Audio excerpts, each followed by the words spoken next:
나처럼 되기를 바랍니다. 이러한 제목으로 말씀해 드리겠습니다. 겸손하게 행하라는 말씀이 성경에 많이 기록되어 있습니다. 겸손하게 행하려면 겸손의 뜻이 무엇인가를 알아야 합니다.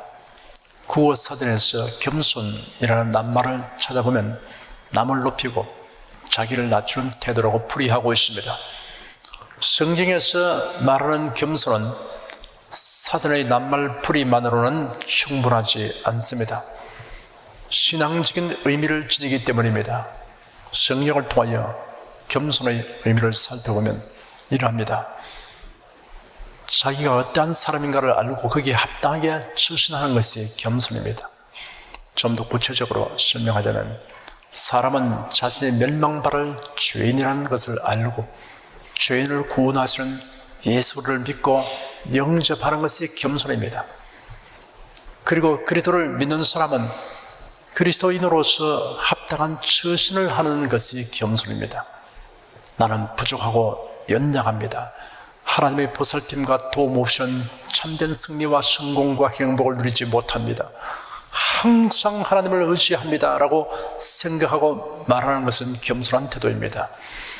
그러나 만일 성도인데도 나는 보잘것없는 인생이야, 나는 행복을 누릴 자격이 없어, 나는 열등하다 이렇게 생각하거나 말한다면 이런 태도는 하나님을 기쁘시게 하지 못하며 하나님의 영광을 가리게 합니다. 예수 그리스도를 믿고 하나님을 경외하는 사람은 성도, 의인, 그리스도인, 하나님의 자녀, 천국 백성이라고 불려진다는 것을 유념해야 합니다. 우리는 하나님 앞에서 마음을 낮추고 비워야 합니다. 그러나 세상을 대하여는 거룩한 자부심과 긍지를 가지고 당당하게 처신해야 합니다. 여기에 대한 이해를 확고하게 가지도록 하는 실제적인 사건들이 성경에 있습니다. 그 중에서 가나안 땅을 정탐하고 돌아온 12명의 정탐꾼이 백성들 앞에서 정탐 보고하는 장면이 있습니다. 10명의 정탐꾼들은 우리는 능히 올라가서 그 백성을 치지 못하리라. 그들은 우리보다 강하니라. 우리가 두루 다니며 탐지한 땅은 그 거민을 삼키는 땅이요, 거기서 본 모든 백성은 신장이 장대한 자들이며 거기서 또 네피림 후손 아낙 자손 대장부들을 보았나니 우리는 스스로 보기에도 메뚜기 같으니 그들이 보기에도 그와 같았을 것이니라 하였습니다. 나머지 두 정탐꾼인 여호수아와 갈렙은 우리가 두루다니며 탐지한 땅은 심히 아름다운 땅이라. 여호와께서 우리를 기뻐하시면 우리를 그 땅으로 인도하여 들이시고 그 땅을 우리에게 주시리라. 이는 과연 적과 꿀이 흐르는 땅이니라. 오직 여호와를 거역하지 말라. 또 그 땅 백성을 두려워하지 말라. 그들은 우리 밥이라.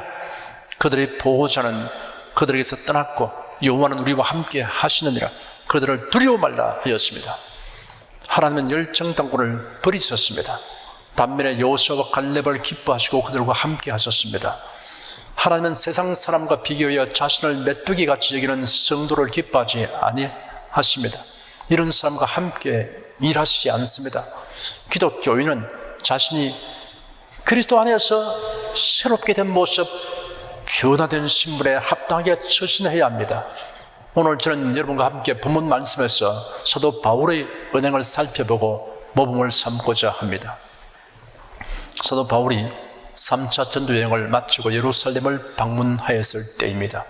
바울의 복음 전도를 회방하던 아시아에서 온 유대인들이 바울을 발견하고 군중을 선동하여 바울을 죽이려고 덤벼들었습니다.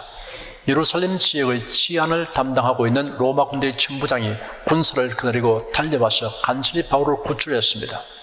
그 유대인들이 모여서 의논하고 스스로 맹세하여 바울을 죽이기 전에는 먹지도 않고 마시지도 않겠다고 하였습니다. 이 업무에 가담한 자가 40명이 넘었습니다. 그들이 대상들과 장로들에게 가서 말하기를 우리가 바울을 죽이기 전에는 아무것도 입에 대지 않기로 스스로 굳게 맹세하였으니 이제 여러분께서는 공회와 함께 바울에 관한 것들을 더 정확히 조사하려는 것처럼 하고 천부장에게 요청하여 그를 당신들에게 끌어내려 오게 하면 우리가 그가 가까이 오기 전에 그를 죽일 준비를 해놓았습니다 라고 하였습니다. 그들의 매복에 대한 정보를 입수한 바울의 조카가 로마 군대가 주둔하는 병영에 들어가서 바울에게 알렸습니다. 바울은 백부장 중의 하나를 불러서 이 청년이 천부장에게 전할 정보를 가지고 왔으니 천부장에게 데려가 주십시오 라고 부탁했습니다. 천부장이 그 청년으로부터 이야기를 들은 후 그 청년에게 지시하기를 네가 나에게 이것을 보고했다고 아무에게도 발설하지 마라 라고 다짐하였습니다. 천부장은 바울을 로마 총독에게로 보내기로 작정하였습니다. 천부장은 백부장 둘을 불렀어 너희는 밤 9시에 가이사랴로 떠나도록 보병 200명과 마병 70명과 창병 200명을 준비하라. 그리고 바울을 벨릭스 총독에게 무사히 태워보내도록 짐승들도 준비하라고 지시하였습니다. 그래야 바울은 로마 총독이 주재하는 가이사랴로 군병들의 호의를 바라며 호송되었습니다. 대상과 장로들이 가이사랴로 와서 총독에게 바울을 고소하였습니다. 재판이 열렸으나 총독은 판결을 내리지 않았습니다. 그로부터 2년 동안 바울은 미결 상태로 구류되었습니다. 벨릭스 총독이 해임되고 베스도가 부임하자 유대인이 또다시 송사하였으나 여전히 판결이 나지 않게 되자 바울은 로마 황제 앞에서 재판을 받겠다고 상소하였습니다. 살인범이나 해적이나 산적이 체포된 경우는 상소의 효력은 없지만 바울의 경우는 총독이 상소를 거부할 수 없었습니다. 베스도 총독은 난관에 봉착했습니다. 로마법에 만약 어떤 사람이 황제에게 상소하면 상소한 사람과 함께 그 사건을 자세히 조사한 내용이 기록된 문서를 보내야 합니다. 그런데 베스도 총독이 보니 종교적인 문제로 다툼이 있을 뿐이므로 확실한 죄복을 정할 수 없었습니다. 수일 후 아그리파 왕과 버니게가 새로 부임한 총독 베스도에게 공식 인사차 방문하였습니다. 총독이 아그리파 왕에게 바울의 상소권에 관한 이야기를 하니 아그리파 왕이 관심을 보이며 나 자신도 그 사람의 말을 듣고 싶다고 하였습니다. 여기서 극적인 장면이 전개됩니다. 이튿날 아그리파 왕과 버니게가 크게 위험을 갖추고 천부장과 그 지역 유력 인사들과 함께 신문 장소에 들어오니 베스도 총독이 명령하여 바울을 끌어내었습니다. 아그리파 왕은 자주색 왕복을 입었고 베스도 총독 역시 그 계급에 맞게 자기 위험을 과시하는 옷을 입었을 것입니다. 그 옆에는 수행원들이 둘러있고 베스도 총독 가까이는 가이사랴에 주둔하고 있는 보병단의 지휘관인 천부장과 건장한 로마 군인들이 의장대로 서 있었을 것입니다. 이런 가운데 죄수복을 입고 결박된 바울이 끌려 나왔습니다. 아그리파 왕이 바울에게 너 자신에 대해 말하기를 허락한다 라고 말했습니다. 바울이 손을 내밀며 변명하기 시작했습니다. 아그리파 왕이시여, 유대인들이 고소하는 모든 것들에 대하여 오늘 내가 당신 앞에서 변론하게 된 것을 기쁘게 생각합니다. 특히 당신께서 유대인들의 모든 관습과 문제들을 잘 아시니 내 말을 참고 들어주시기 바랍니다.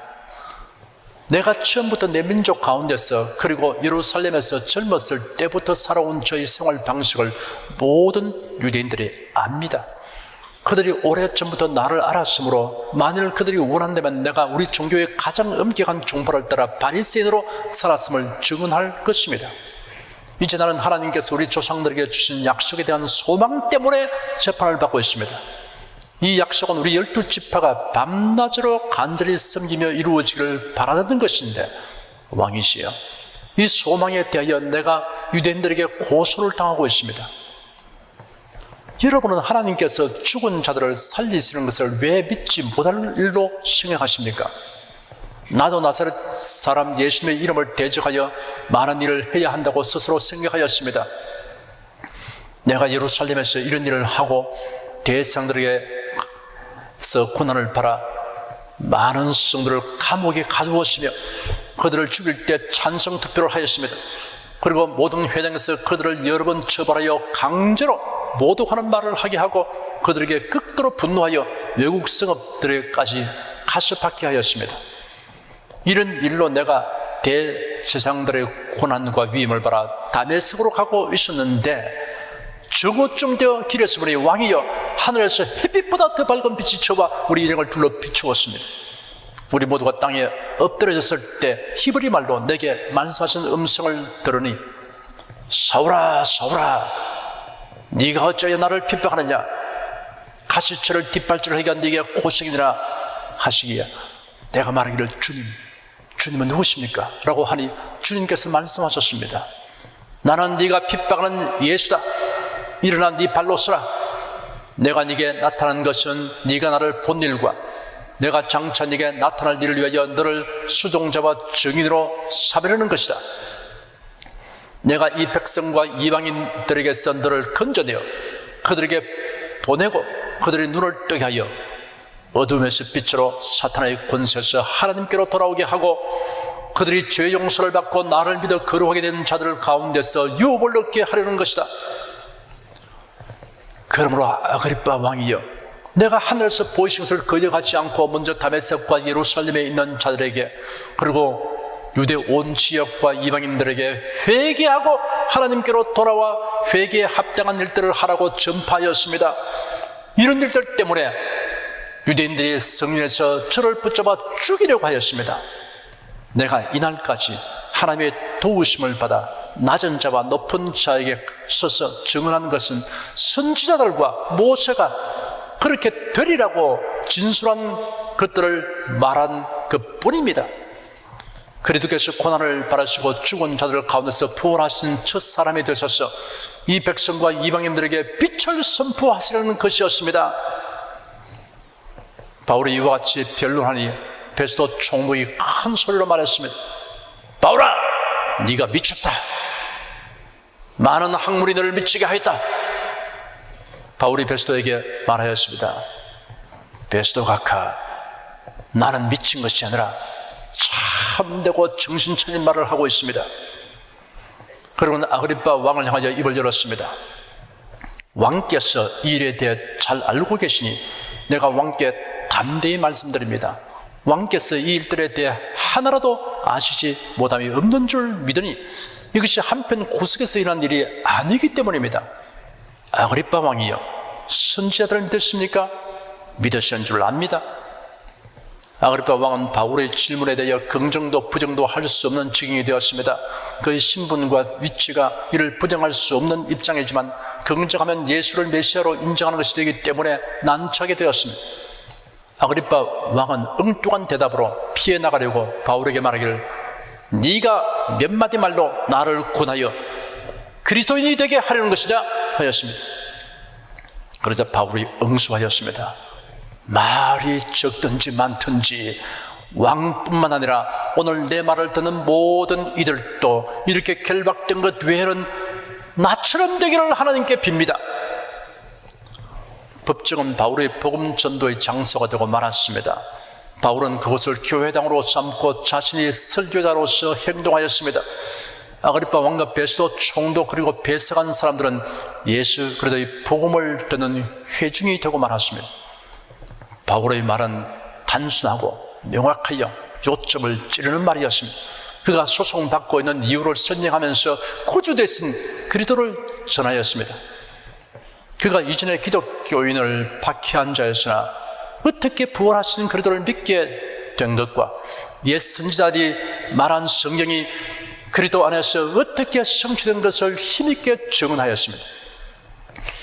그리스도께서 우리의 눈을 열어 주셔서 어둠에서 빛으로 사탄의 집에서 하나님께로 돌아가게 하고 죄 사함 받아 거룩한 무리가 되어 기업을 얻게 해 주심을 증언하였습니다.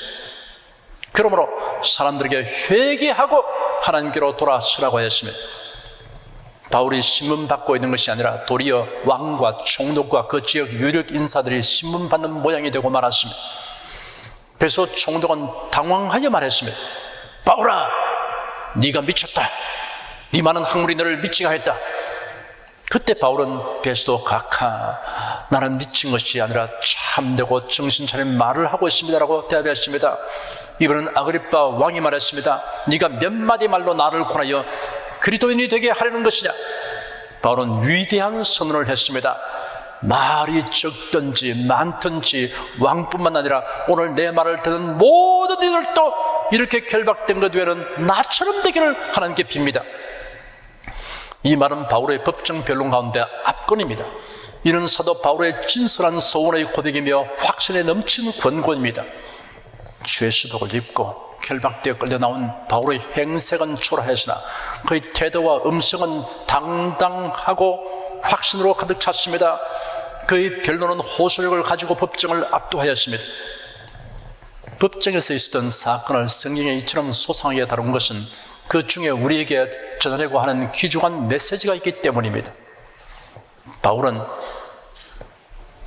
저는 내 말을 듣는 모든 이들이 나처럼 되기를 하나님께 빕니다라고 힘주어 말했습니다.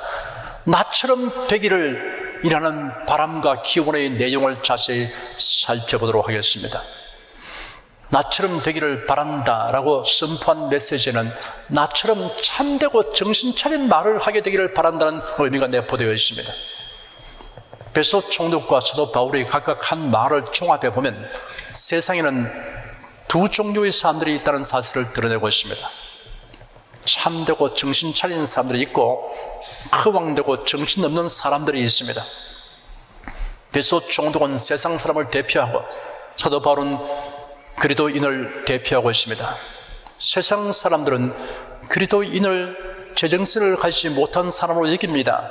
반면에 그리스도인은 자신이 참되고 정신 차린 생각과 말을 하는 사람이 된 것을 기쁘게 여기고 있습니다. 그리스도인과 비그리스도인은 완전히 다른 신관, 우주관, 역사관, 가치관, 생사관과 내세관을 가지고 있습니다. 신관이 다릅니다. 그리스도인은 성경에 계시던 하나님만이 참 하나님으로 믿습니다. 비그리스도인은 우상을 숭배합니다. 인간이 생각해낸 온갖 잡다한 신들을 섬기는 사람들이 있습니다. 우주와 자연을 신으로 숭배하는 사람들이 있습니다. 어떤 사람을 신격화하여 숭배하는 사람들이 있습니다. 이러한 실상에 대해 성경 로마서에 기록되기를 스스로 지혜 있다나 우준하게 되어 썩어지지 아니하는 하나님의 영광을 썩어질 사람과 금수와 버러지 형상의 우상으로 바꾸느니라 하였습니다. 무신론자가 있습니다. 시편 14편 1절에 어리석은 자는 그 마음에 이르기를 하나님이 없다 하도다 하였습니다. 우주관이 다릅니다. 그리스도인은 창조주 하나님이 천지 만물을 지었음을 확신합니다. 태초에 하나님이 천지를 창조하시니라 라고 계시된 창세기 1장 1장 말씀을 그대로 믿습니다.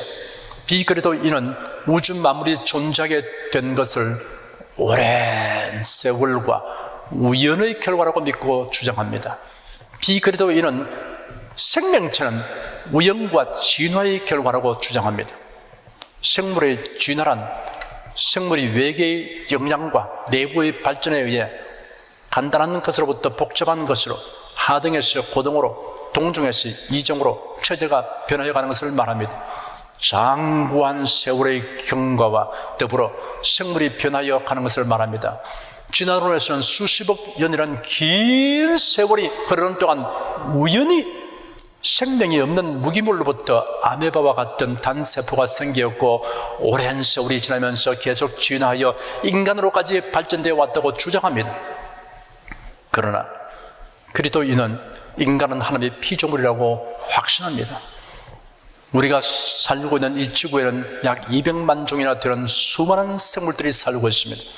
하나님께서 이러한 생물들을 종류대로 창조하셨다고 성경에 거듭하여 기록되어 있습니다. 실제로 오늘날 모든 생물은 한 종에서 다른 종으로 자연히 옮겨지지 않으며 유전 질서가 엄격히 지켜진다는 과학적 사실이 증명되어 있습니다. 모든 생물의 세포, 핵 속에는 종류에 따라 각각 다른 유전자가 들어있습니다. 각 생물의 종류에 따라 독특한 유전 정보가 대단히 안정된 형태로 보존이 되어 있기 때문에 생물의 유전자의 변이가 생겨서 한 종의 생물이 다른 종의 생물로 바뀌어질 수 있다는 것은 절대로 기대할 수 없는 일입니다. 물론 유전 법칙 내에서도 유전학적 한계 내에서의 변이와 다양성은 관찰됩니다. 가령 사람에게도 황인종, 백인종, 흑인종이 있고 식물이나 동물에도 같은 종내에 여러 품종이 있을 수 있습니다. 그러나 유전자는 안정하여 환경에 따른 종의 변이는 일어나지 않습니다. 혹 유전자의 진화론 자들이 진화의 한 원인으로 내세우는 돌연변이가 일어난다 하더라도 이것은 나쁜 쪽으로 일어나기 때문에 보다 고등한 생물로 진화가 될 수 없을 뿐더러 다음 세대로는 유전이 되지도 않습니다. 고린도전서 15장에 기록되기를 또 너희 뿌리는 것은 장래 형체를 뿌리는 것이 아니요 다만 밀이나 다른 것의 알갱이 뿐이로되 하나님이 그 뜻대로 저에게 형체를 주되 각 종자에게 그 형체를 주시느니라 하였습니다. 모든 생물의 세포 속에 유전 정보를 가진 유전자가 들어있다는 현대과학의 증언은 바로 창조주 하나님께서 감추어 두셨던 비밀임을 알 수 있습니다. 또한 이 사실은 모든 생물이 처음부터 그 종류대로 만들어졌다는 성경 말씀을 잘 뒷받침해 주고 있습니다.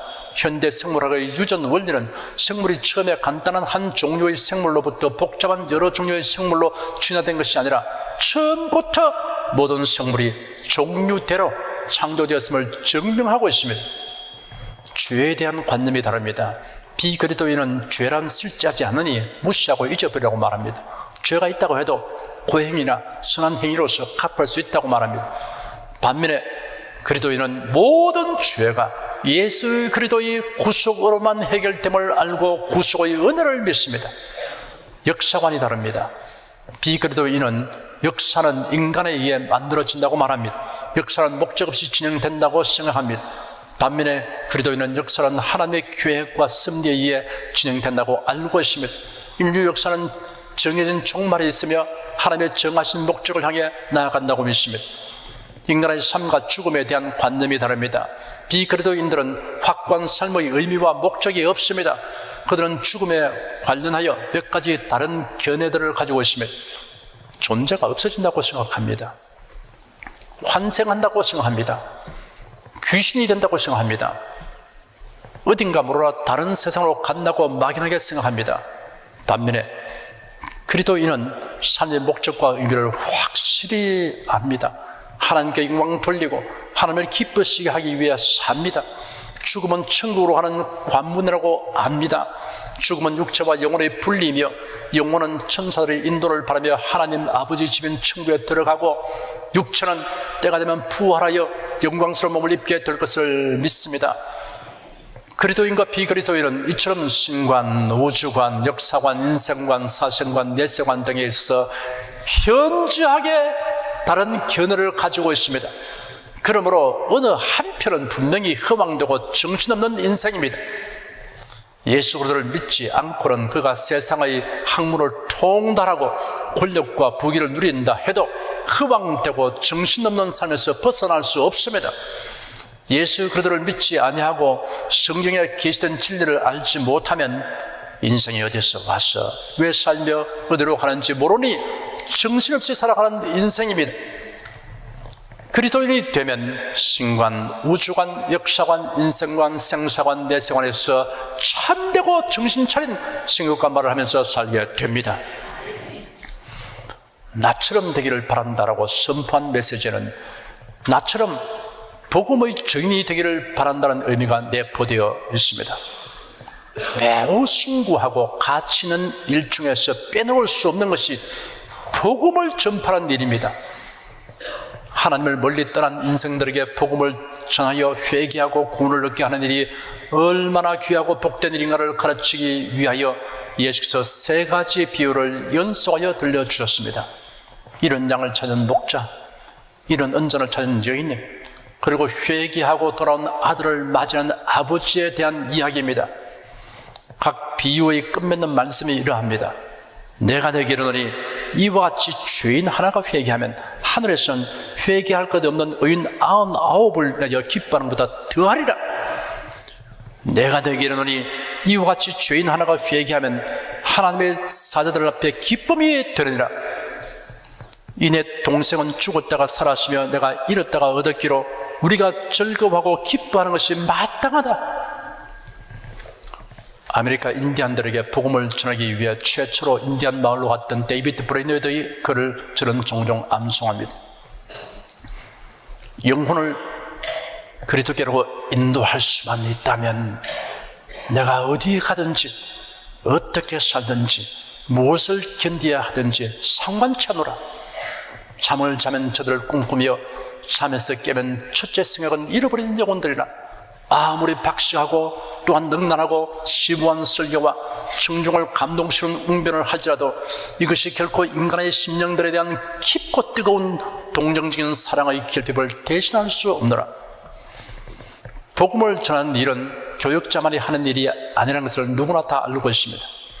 교회를 통한 조직적이고 체계적인 전도를 위해 재물과 재능과 시간을 들여서 참여할 수 있습니다. 그리고 사회의 각 분야에서 활동하면서 다양한 방법으로 복음을 전할 수 있습니다. 하나님께서 주신 지위, 권세, 물질, 건강, 재능을 복음 전파를 위해 사용하지 않는다면 결국 그가 많이 가진 것은 자랑이 아니요 수치가 되고 말 것입니다. 베소 총독과 같은 눈으로 보면 복음 전도에 힘쓰는 사람이 미친 사람처럼 보이게 됩니다. 베소 총독은 바울이 법정에서 복음을 전하는 것을 보고 네가 미쳤다 라고 소리쳤습니다.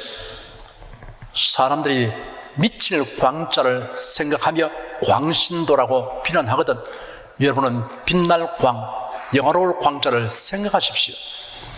미치다는 말은 정신에 이상이 생기다는 뜻으로만 아니라 어떤 일에 지나칠 정도로 푹 빠지다는 의미로도 사용됩니다. 노름에 푹 빠지거나 세상 권력 추구에 푹 빠지는 것은 불행과 화를 자초합니다. 그러나 복음 전도에 푹 빠지는 것은 지극히 복된 일입니다.